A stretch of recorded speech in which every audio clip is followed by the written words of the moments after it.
It's marathon training, week 3, day 1, Monday, and it's actually my 53rd birthday. And here I am, as you can see, still laying in bed. I seem to have woke up with, I say woke up, I went to bed from last night, terrible stomach cramps. I am going to try and get up in a bit, have a coffee and see if I can get out and get this run done. But at the moment, I am not feeling like it at all. Yeah, not a brilliant start to either my birthday or my training week.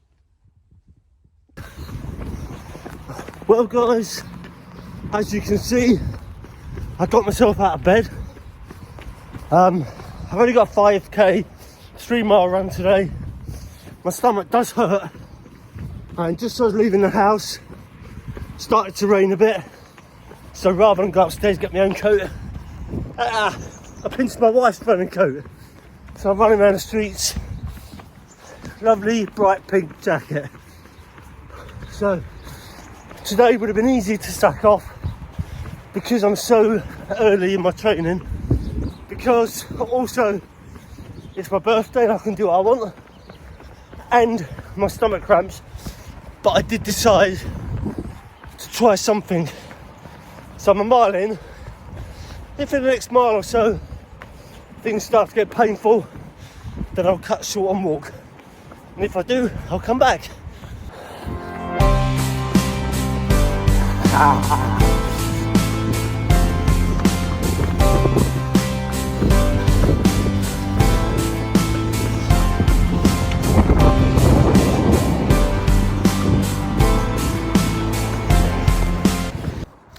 Okay, I'm back. I have finished 3 miles, 28.3 something seconds. So I can explain why that doesn't matter. So I can keep saying so. I've noticed that in my last couple of videos. I start everything with so. Anyways, my daughter will understand that. The base run on a Monday is literally that. It's a base run. It's 3 or 4 miles to start with, to get you out, to get you moving. It doesn't matter about the pace. It doesn't matter about the time, although you've got a time scale to fit within. It's about getting your body moving, getting it ready for the mileage that you're going to put in through the week. So if you go out on your base run and absolutely smash the granny out of it and finish in like 15 minutes when you usually run 18 to 20, then the rest of the week you're going to be burnt out and tired. So the idea of a base run is get the body moving, get the legs going, get the heart pumping, setting yourself for the week ahead. Which is why when they say it's a base run, that's literally it is.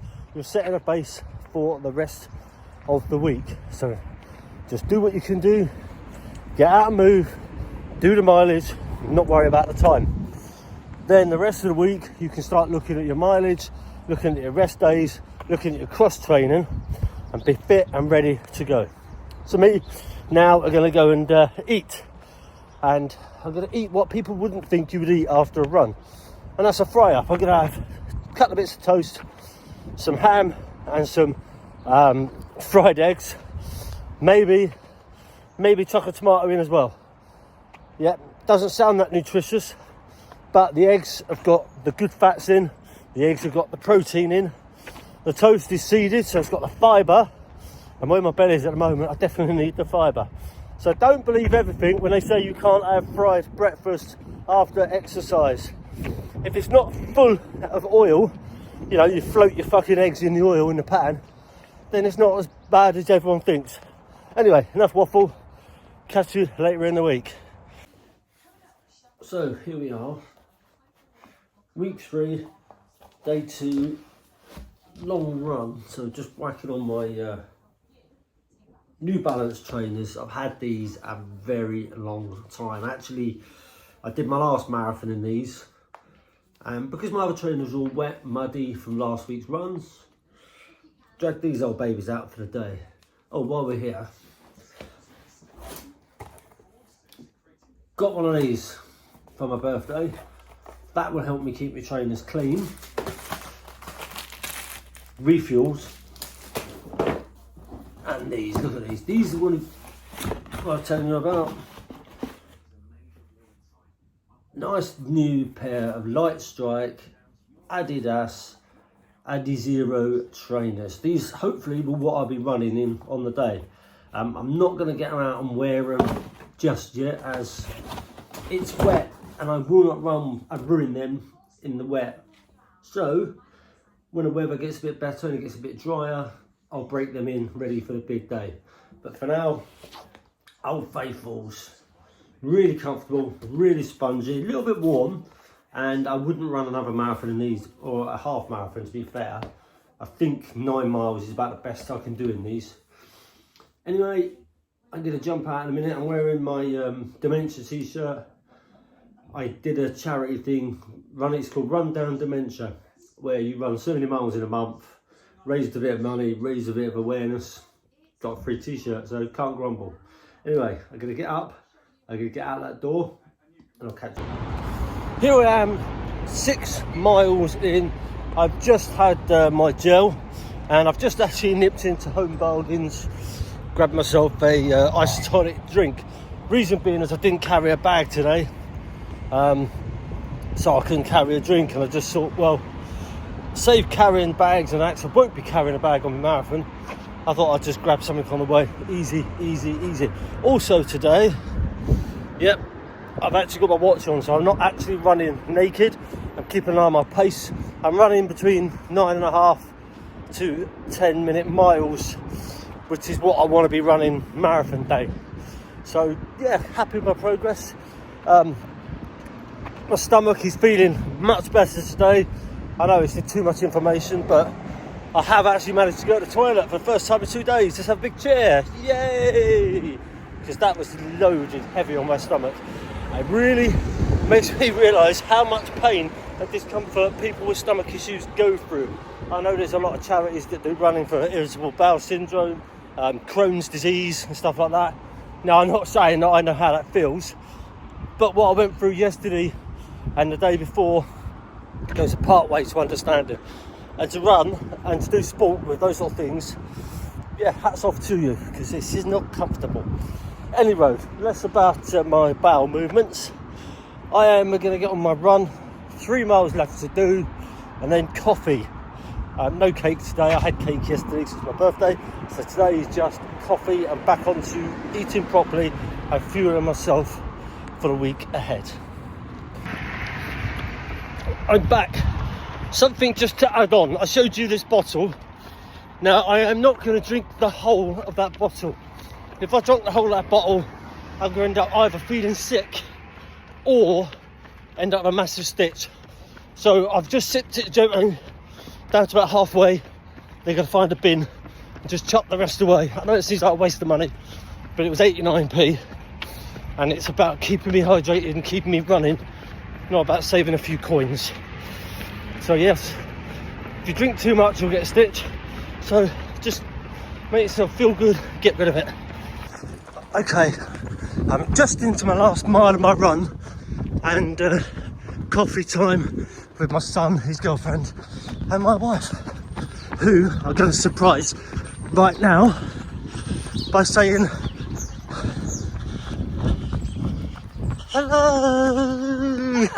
I'll see you there. I'm going to stop. Good morning. So I'm not out running today. You've actually found me in my walk-in wardrobe because today's rest day. So I've decided to, I've had an extra hour in bed. I've got up, I've got myself dressed, and I am going to show you my shoe collection. Reason being, yesterday when I ran, got to about 4.5 kilometres, I could not feel 4.5 miles, and I could not feel my big toe and the instep, but my foot was like pins and needles, and that's because those shoes are so worn they can't do the mileage. So I shall now switch them up and use them for park run 4K 3 mile runs. So here we go. See if I switch this camera around. Double tap it. No, all right, I'm gonna cut off and come back.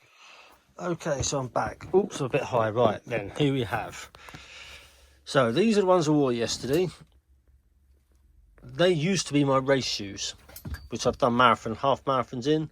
They are now going to be my park run shoes. These are my Nikes, which I have been using for everything just recently. They will be my training shoes. for long runs, etc. These, as you can see, need cleaning, hence having that boot buddy. They're my park run shoes for when it's a bit wet and a bit rainy. So these are for when it's dry. These will be wet and rainy. Here are my trail shoes. As you can see, these really need a clean and decent grip on them so you don't hurt yourself or slip yourself. I have these running trainers here which I use for boot camp. And last but not least, these are my new ones which are still in the box until the weather gets better. Running bag, and oh, look at them. Blue Beauty's down there, my weightlifting shoes. So as you can see, several pairs of shoes for different things. So the long runs now are going to be the Nikes, and when the weather improves, I'm going to start using my race day trainers. For shorter runs, I'm going to have to use my New Balance because they can only do a few miles before they hurt my feet. And when it's dirty, muddy, I shall use either of these pair. So it's always worth having several pairs of trainers because your feet adjust to the terrain. Week 3, day 3, training vlog. So yesterday, that sounded really robotic, didn't it? Yesterday was my rest day and I actually took a rest day. I went out for a walk, still kept my steps up, kept my body moving, but I stayed in bed for extra half hour, so didn't go to the gym, didn't go out for a run. I literally just rested, recharged. Now today's run was supposed to be 3 miles, but as I've explained before, because I run with my grandson, I run my 3 mile on Saturday, so I changed up. I got a 5 and a 6, 5 tomorrow, 6 Friday, but I felt really comfortable this morning. I clearly managed to 5 really easy, so I've gone for the extra mile. I'll just do the 6 today. That gives me a mile's rest tomorrow. I'll just do the 5, and then my park run on Saturday, which will be my 3. And for the week, that'll be, got to do some maths now, 17, 24 miles. So there we go. Week 3, 24 miles in the bag. All good, all steady, all happy, no injuries. Though I do say no injuries, I did have illness in my stomach. Today has been the best I've felt since Sunday night. Could have used the excuse, stayed at home, but I didn't. I'm not built like that. I got out, I moved, and I got the miles in. No excuses to stop me and my plan. Here we are again. I wasn't going to come back on this week, but something's happened that is worth talking to you about, and that is issues, mistakes, and when things go wrong. So today it's supposed to be 5 miles. Came out this morning, jacket, shitty shoes because it was wet. Now when I do my runs, I map them the night before, and I use this brilliant app called Map My Run. You can pinpoint every mile to the mile down paths and roads to sort your route out the night before. So my route was sorted from my house to end up at my local Costa Coffee, which is where I like to finish my runs. However, when I come over the bridge back towards Costa, I looked at my Strava and it had only recorded 3.5 miles. Yes, so I had 2 choices. I could cut a mile off or I could extend my run. Now, either wouldn't have mattered. Cutting a mile off won't kill me, extending won't kill me. So I extended. I took a bit of a detour, thinking I'd go up to our local Asda and back again. However, when I got to Asda, my Strava had barely moved. So I'm still running. I'm about 5.5 miles in now, so I will do 6 miles today. So my point being, if something goes wrong, don't just abandon, don't get your heart discontented, can't even speak, discontented, crack on. If your car got a flat tyre, what would you do? Yeah, you find somewhere to pump that tyre up.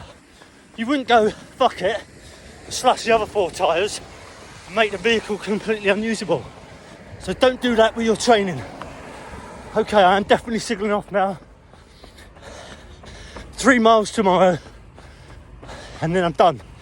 And that works out, first 3 weeks of training, 85 miles completed, plus 4 gym sessions. So that's my training well underway. And you've got to do that 3 more times for a taper. Okay, I'll upload this at some point, and that'll be week 3 completed. Over and out.